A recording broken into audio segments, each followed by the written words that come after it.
Hello guys, welcome back to our channel. This is me with Mallu episode. എപ്പിസോഡിന്റെ opening സീനിൽ ഇപ്പോൾ doctor vague of പങ്ങിന്റെ ആ ഒരു island ആയിരിക്കും കാണിക്കുക. കിസറു ആണെങ്കിൽ ഇപ്പോൾ അവിടേക്ക് കടന്നു വരികയാണ്. കിസറുവെ കാണേണ്ട താമസം ഡോക്ടർ ആണെങ്കിൽ ആൾ അവിടേക്ക് ക്ഷണിക്കുകയാണ്. അതിനുശേഷം കോമ ഇൻട്രൊഡ്യൂസ് ചെയ്ത് കൊടുക്കും. കോമയോടും ഡോക്ടറിനോടും അല്പസമയം കിസറു സംസാരിക്കും. ഉടനെ ഡോക്ടർ ആണെങ്കിൽ കിസറുവിനോട് പറയും, ഹ്യൂമൺ എബിലിറ്റീസിനെ ഞാൻ അടുത്ത ലെവലിലേക്ക് കൊണ്ടുപോകാനായിട്ട് പോവാണ്. അതാണ് എൻ്റെ നെക്സ്റ്റ് റിസർച്ച് എന്ന് പറയും. കിസറു ആണെങ്കിൽ അത് കേട്ട് ചിരിക്കും. സത്യത്തിൽ ഇവിടെ നടക്കുന്ന എല്ലാ കാര്യങ്ങളും നിങ്ങൾ അപ്പോൾ കറക്റ്റായിട്ട് അറിയുന്നുണ്ട്. ആ കാര്യം നിങ്ങൾക്കറിയില്ലേ, ഇവിടെ മുഴുവൻ CCTV ഉണ്ടെന്ന് പറഞ്ഞ് ആ സ്നെയിൽസ് കാണിച്ചു കൊടുക്കുകയാണ്. നിങ്ങൾ ഒരു പൈലറ്റുമായിട്ടാണ് ഇപ്പോൾ നെഗോഷിയേറ്റ് ചെയ്തിരിക്കുന്നത്. നിങ്ങളിപ്പോൾ നേവിക്കെതിരായിട്ട് തന്നെ തിരിഞ്ഞിരിക്കുകയാണെന്ന് പറയും. ഡോക്ടർ ആണെങ്കിൽ അത് കേട്ട് ടെൻസ്ഡ് ആവും. ഞാൻ ഒരിക്കലും നേവിക്കെതിരായിട്ട് തിരിഞ്ഞിട്ടില്ല, നേവിക്ക് വേണ്ടിയാണ് ഞാൻ ഈ കാര്യങ്ങൾ ചെയ്തത് പോലും. ഉടനെ ചെറുവാണെങ്കിൽ പുറത്ത് റൗണ്ട് ചെയ്തിരിക്കുന്ന ആ നേവി സോൾജിയേഴ്സിനെ കാണിച്ചു കൊടുക്കുകയാണ്. ആ സമയം ആ 5 എൽഡേഴ്സിൽ ഒരാൾ അവരെ കോണ്ടാക്ട് ചെയ്യും. ആണെങ്കിൽ ആ സേട്ടൻ എൽഡറിനെ അദ്ദേഹത്തെ കൺവിൻസ് ചെയ്യാനായിട്ട് ശ്രമിക്കുകയാണ്. ഇവൻ ഒരു പക്ഷേ ഒരു പൈലറ്റായിരിക്കാം. 298 മില്യൺ ബെറീസും ഇവൻ്റെ ബൗണ്ടി ആയിട്ടുണ്ടാവാം. പക്ഷെ ഞാൻ ക്രിയേറ്റ് ചെയ്യാൻ പോകുന്ന ഇവൻ്റെ ക്ലൗൺസുകൾക്ക് ഒരിക്കലും ഇവൻ്റെ നേച്ചർ ഉണ്ടാവില്ല. അവറ്റകളെയെല്ലാം നമുക്കൊരു സോൾജിയറായിട്ട് ജനങ്ങളെ രക്ഷിക്കാനും ഈ രാജ്യത്തെ പ്രൊട്ടക്റ്റ് ചെയ്യാനും നമുക്ക് തീർച്ചയായിട്ടും ഉപയോഗിക്കാനായിട്ട് കഴിയും. അത് കേട്ട് സേട്ടനാണെങ്കിൽ അടുത്ത നിമിഷം തന്നെ അത് എഗ്രി ചെയ്യുകയാണ്. അതിനുശേഷമായിരിക്കും ആ എൽഡർ മറ്റൊരു വമ്പൻ ട്വിസ്റ്റ് കൊടുക്കുക.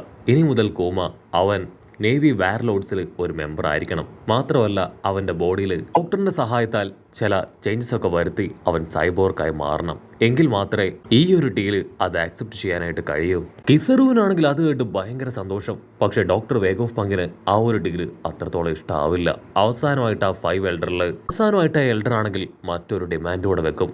ഇനി മുതൽ ഞങ്ങളുടെ കമാൻഡ് മാത്രമേ നീ സ്വീകരിക്കാനായിട്ട് പാടുള്ളൂ. അത്തരത്തിൽ അവന് പ്രോഗ്രാം ചെയ്യണം.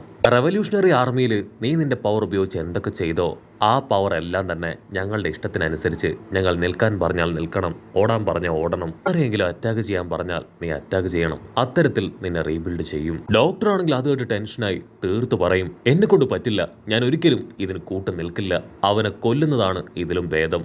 ഇവനെ ഒരു സൈബോർക്കാക്കി മാറ്റിയാൽ ഇവന്റെ സോൾ നഷ്ടപ്പെട്ട് ഇവ മൊത്തത്തിൽ വെറും ഒരു റോബോട്ടായി മാറും. സോ എനിക്കത് ചെയ്യാനായിട്ട് കഴിയില്ല. ഉടനെ എൽഡർ ആണെങ്കിൽ തീർത്തു പറയും, ഉറപ്പായാലും നീ ഇത് ചെയ്തേ പറ്റൂ. കോമയെ പോലെ ഒരു ക്രിമിനലിനുള്ള ശിക്ഷ കൂടിയാണിത്. അവന് കൊടുക്കാൻ പറ്റിയതിൽ ഏറ്റവും വലിയ ഫേവറാണ് ഇപ്പൊ ഞങ്ങൾ ചെയ്യുന്നത്. നേവിയിൽ ഒരു വാർലോഡായിട്ട് അവന് നിൽക്കാം. മാത്രമല്ല നേവിയുടെ പണം ഉപയോഗിച്ച് അവന്റെ മകൾക്ക് ട്രീറ്റ്മെന്റ് കൊടുക്കാം. ഇതൊരു ഫെയർ ഡീൽ തന്നെയാണ്. കോമയാണെങ്കിൽ ഒരു സെക്കൻഡ് ജ്വല്ലറി പെണ്ണിനെ നോക്കും. അവൾ ഹാപ്പി ആയിട്ട് തുള്ളിച്ചാടി നടക്കുകയാണ്. കാരണം ഡോക്ടർ വേഗ് ഓഫ് പങ്ക് അവളുടെ അസുഖം അത് ഭേദമാക്കാൻ കഴിയുമെന്ന് പറഞ്ഞു. ആ സന്തോഷത്തിലാണ് അവൾ മദ്യം മറന്ന് നടക്കുന്നത്. കൂമയ്ക്കാണെങ്കിൽ അല്പനേരം എന്തു പറയണമെന്ന് അറിയില്ല. അതിനുശേഷം ഡോക്ടർ വേഗ് ഓഫ് പങ്കിനെ നോക്കുകയാണ്. ആൾക്കാണെങ്കിൽ കൂമയെ ഒരു സൈബോർക്കാക്കി മാറ്റാൻ തീരെ താല്പര്യമില്ല. അതിലും ഭേദം കൂമയെ കൊന്നു കളയുന്നതാണ്. കൂമ ഉടനെ ഡോക്ടറിനോട് പറയും, എനിക്കിതിൽ യാതൊരു വിരോധവുമില്ല, ധൈര്യമായിട്ട് നിങ്ങൾക്കിത് ചെയ്യാം. എനിക്ക് എൻ്റെ മകൾക്ക് വേണ്ടി ഇത് ചെയ്യാൻ സാധിക്കുന്നതിൽ സന്തോഷം മാത്രമേ ഉള്ളൂ. ഡോക്ടർ വേഗ് ഓഫ് പങ്കാണെങ്കിൽ അത് കേട്ട് ഞെട്ടും.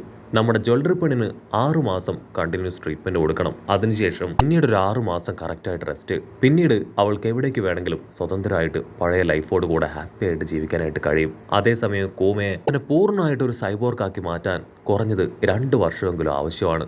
ഇവിടെ നമ്മുടെ ജ്വല്ലറി പെണ്ണ് അവൾ ഈ കാര്യങ്ങളൊന്നും ശ്രദ്ധിക്കാതെ എൻ്റെ മുറിവിനെ വെറുപ്പിച്ച് അവൻ്റെ ദേഹത്തൊക്കെ കയറി കളിച്ചുകൊണ്ടേയിരിക്കും. കോമ ആ ഒരു ഡീല് അത് ആക്സെപ്റ്റ് ചെയ്തതുകൊണ്ട് തന്നെ എൽഡർ അവനോട് പറയും, നിന്റെ 2 വർഷത്തെ ഈ ഒരു സൈബോർഗ് ജേർണി അത് കംപ്ലീറ്റ് ആവുന്നത് വരെ നിന്റെ മകൾ ഞങ്ങളുടെ അണ്ടറിലായിരിക്കും. നിനക്കൊരിക്കലും അവളെ കാണാനായിട്ട് ഇനി സാധിക്കില്ല. ഇൻ കേസ് നിന്റെ മകൾ അവൾ ബാക്ക് ടു നോർമലായി കഴിഞ്ഞ് നീ രക്ഷപ്പെടാൻ ശ്രമിച്ചാൽ തീർച്ചയായിട്ടും അവളെ പിടിച്ച് ഞങ്ങൾ അടിമകളാക്കി മാറ്റും. അതിന് കൂമയാണെങ്കിൽ കൈ കൂപ്പി അവരോട് റിക്വസ്റ്റ് ചെയ്യും, ഒരു കാരണവശാലും എൻ്റെ മകളെ അടിമയാക്കി മാറ്റരുത്. അവളെ എങ്ങനെയെങ്കിലും ഈ അസുഖത്തിൽ നിന്ന് രക്ഷിക്കണം. ആ പഴയ ചർച്ചിൽ അവിടേക്ക് അവളുടെ അസുഖമൊക്കെ ഭേദമായതിനു ശേഷം അവളെ പറഞ്ഞയച്ചാൽ മതി. ഞാൻ ഒരിക്കലും തന്ന വാക്ക് അത് തിരിച്ചെടുക്കില്ല എന്ന് പറയും. അതിനുശേഷം കൂമയാണെങ്കിൽ അവസാനമായിട്ട് ജ്വല്ലറി പെണ്ണിനോട് ഹാപ്പി ആയിട്ട് സംസാരിക്കും. മോളുടെയും എൻ്റെയും ഹെൽത്ത് ഇഷ്യൂ അത് ഇവിടെ വെച്ചാണ് നമ്മൾ സോൾവ് ചെയ്യാൻ പോകുന്നത്. സോ കുറച്ചു കാലം നമ്മൾ ഇവിടെ തന്നെ ഉണ്ടാവും. അത് കേട്ട് അവൾക്കും ഭയങ്കര സന്തോഷം. അവളാണെങ്കിൽ സെന്റമറുവിനെ കൂമയ്ക്ക് പരിചയപ്പെടുത്തി കൊടുക്കുകയാണ്. കൂമയും സെന്റമറുവെ പരിചയപ്പെട്ട് അവരങ്ങനെ ഹാപ്പി ആയിട്ട് നിൽക്കും. അവിടുന്ന് അങ്ങനെ ബ്ലാക്ക് ഔട്ട് ചെയ്ത ഇപ്പൊ ഡോക്ടർ വേഗ് ഓഫ് പങ്ക് ആളാണെങ്കിൽ ആളുടെ റിസർച്ച് സ്റ്റാർട്ട് ചെയ്ത് കഴിഞ്ഞു. ബാത്റൂമിൽ പോവാതെ, കുളിക്കാതെ, ഫുഡ് കഴിക്കാതെ ആളാണെങ്കിൽ കണ്ടിന്യൂസ് ആയിട്ട് ആളുടെ വർക്ക് ചെയ്തുകൊണ്ടേ ഇരിക്കുകയാണ്. അവിടുന്ന് അങ്ങനെ ബ്ലാക്ക് ഔട്ട് ചെയ്ത ഇപ്പൊ ദിവസം കടന്നു പോകുന്തോറും ജ്വല്ലറി പെണ്ണിന്റെ ട്രീറ്റ്മെന്റ് അത് സ്റ്റാർട്ട് ചെയ്യും. തൊട്ടപ്പുറത്തായിട്ട് ഇവിടെ നമ്മുടെ കോമയെ അവനെ ഒരുപാട് പരീക്ഷണങ്ങളിലൂടെ കടത്തിവിട്ട് പതിയെ പതിയെ സൈബോർക്കാക്കി മാറ്റുകയാണ്. അവന്റെ ഹൃദയവും ശരീരവും ഒരുപോലെ നുറുങ്ങും. ഇവിടെ ജ്വല്ലറി പെണ്ണാണെങ്കിൽ ആ കാര്യം അതൊന്നും തന്നെ തിരിച്ചറിയാനാവാതെ സെന്റമറുവിന്റെ കൂടെ കളിച്ചും ചിരിച്ചും അങ്ങനെ ടൈം സ്പെൻഡ് ചെയ്യും. സെന്റമറു ആണെങ്കിൽ അവളോട് തീർത്തു പറയും, പ്ലീസ് നിന്റെ ഒരു കളിപ്പാട്ടൊന്നും അല്ല, എനിക്കിവിടെ ഒരുപാട് ജോലികൾ ചെയ്തു തീർക്കാനുണ്ട്, എനിക്കിപ്പോൾ നിന്നോടൊപ്പം കളിക്കാൻ പറ്റില്ല.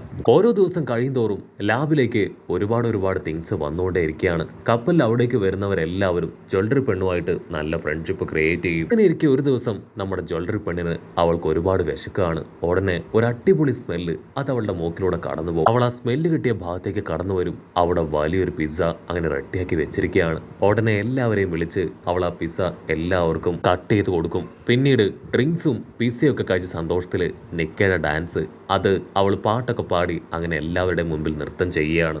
അവൾ നൃത്തം ചെയ്യുന്നത് കണ്ട് കൂമയ്ക്ക് ഭയങ്കര സന്തോഷം. സോ ഇപ്പൊ കൂമയും നൃത്തം ചെയ്യും. അത് കണ്ട് നമ്മുടെ ഡോക്ടർ നൃത്തം ചെയ്യും. അവിടെയുള്ള എല്ലാവരും നൃത്തം ചെയ്യും. അവസാനമായിട്ട് ചെറു അവനും അതിൽ അലിഞ്ഞുപോയി. അവനും ഇപ്പൊ ഡാൻസ് ചെയ്തുകൊണ്ടേ ഇരിക്കുകയാണ്. അങ്ങനെ എല്ലാവരും ഒറ്റ ഫാമിലിയായി ഹാപ്പി ആയിട്ട് അവിടെ ടൈം സ്പെൻഡ് ചെയ്യും. അങ്ങനെ 6 മാസത്തിന് ശേഷം ഇപ്പൊ ജ്വല്ലറി പെണ്ണിന്റെ ബോഡിയിലെ ആ ഒരു അസുഖം അത് കുറേശ്ശെ കുറഞ്ഞിരിക്കുകയാണ്. അവളുടെ മുഖത്ത് വന്ന ആ സ്റ്റോണുകൾ അതിപ്പോ പകുതി ഇല്ലാതായി. ഡോക്ടറാണെങ്കിൽ കൂമയോട് പറയും, ഇനി ഇവൾക്ക് ട്രീറ്റ്മെന്റിന്റെ ആവശ്യമില്ല, റെസ്റ്റ് മാത്രമാണ് ബാക്കിയുള്ളത്. സോ നിനക്ക് ധൈര്യമായിട്ട് ആ ബാരലിൽ അടച്ച് അവളെ തിരികെ ചർച്ചിലേക്ക് കൊണ്ടുവിടാം. അവിടെ കൃത്യം 1 വർഷം അവൾ റെസ്റ്റ് എടുത്ത് കഴിഞ്ഞാൽ അവൾക്ക് ബാക്ക് ടു നോർമലായി ഒരു ഹാപ്പി ലൈഫ് കിട്ടുമെന്ന് പറയും. അത് കേട്ട് ഹാപ്പിയായി കൂമ അവളെ ബാരലിൽ അടച്ച് ആ ചർച്ചിലേക്ക് തിരികെ വരികയാണ്. ചർച്ചിലുണ്ടായിരുന്ന ആ എൽഡേഴ്സിന് അവർക്ക് എല്ലാവർക്കും ഭയങ്കര സന്തോഷം. കാരണം ഒരുപാട് കാലങ്ങൾക്ക് ശേഷം ഇപ്പൊ കൂമയെയും ജ്വല്ലറി പെണ്ണിനെയും അവർ കണ്ടിരിക്കുകയാണ്. കൂമ ആണെങ്കിൽ അവരോടെല്ലാം കുശലമൊക്കെ ചോദിച്ച് ഇപ്പൊ ജ്വല്ലറി പെണ്ണിനോട് പറയും, അപ്പയുടെ ട്രീറ്റ്മെന്റ് അത് ഇനിയും കംപ്ലീറ്റ് ആയിട്ടില്ല. മോള് 1 വർഷത്തിനുള്ളിൽ മിടുക്കിയായിട്ട് പുറത്തേക്ക് വരും. അതിനുശേഷം പപ്പ മോളെ കാണാനായിട്ട് തിരികെ ഇവിടേക്ക് എത്തും. വിഷമിക്കേണ്ട ആവശ്യമൊന്നുമില്ല, ഇവരെല്ലാവരും മോളെ സപ്പോർട്ട് ചെയ്യാൻ ഇവിടെ ഉണ്ടാവും. ഞാൻ ഇടയ്ക്കിടയ്ക്ക് ലെറ്ററൊക്കെ അയക്കാമെന്ന് പറഞ്ഞ് ഒരുപാട് വിഷമത്തിൽ ആളവിടെ നിന്ന് കടന്നു പോവാണ്. അടുത്ത നിമിഷം അവർക്ക് എല്ലാവർക്കും ഒരു വമ്പ ട്വിസ്റ്റ് കൊടുത്തുകൊണ്ട് നേവിയിലെ ഒരു ഓഫീസർ, ഒരു ലേഡി ആൽഫ, അവൾ അവിടേക്ക് കടന്നു വരികയാണ്. ഒരു ഡോക്ടർ ഗെറ്റപ്പിലായിരിക്കും അവൾ അവിടേക്ക് എത്തുക. അവളാണെങ്കിൽ കോമയോട് പറയും, നിങ്ങൾക്ക് ഇനി ധൈര്യമായിട്ട് ഇവിടുന്ന് കടന്നു പോവാം. ജ്വല്ലറി പെണ്ണിന്റെ എല്ലാ കാര്യങ്ങളും നോക്കാനാണ് ഞാൻ ഇവിടേക്ക് വന്നിരിക്കുന്നത്. അവൾക്ക് ഫുഡ് കൊടുക്കാനും ട്രീറ്റ്മെന്റ് കൊടുക്കാനും മെഡിസിൻ കൊടുക്കാനും ഇനി മുതൽ ഞാനിവിടെ ഉണ്ടെന്ന് പറയും. ആക്ച്വലി അവൾ അവിടേക്ക് വന്നത് അവളെ ട്രീറ്റ് ചെയ്യാനല്ല, മറിച്ച് കൂമ എന്തെങ്കിലും കള്ളത്തരോ കുൽസിത പ്രവൃത്തിയോ കാണിക്കുമോ എന്നറിയാൻ വേണ്ടിയാണ് അവൾ അവിടേക്ക് വന്നത്. അവൾക്ക് താമസിക്കാനായിട്ട് ചർച്ചിന്റെ അടുത്ത് ഒരു ഇരുമ്പ് ബിൽഡിംഗ് ക്രിയേറ്റ് ചെയ്യും. ചർച്ചിന് ചുറ്റും ഒരു ഫെൻസസും അവർ ഞൊട്ടിയടയിൽ തീർക്കുകയാണ്.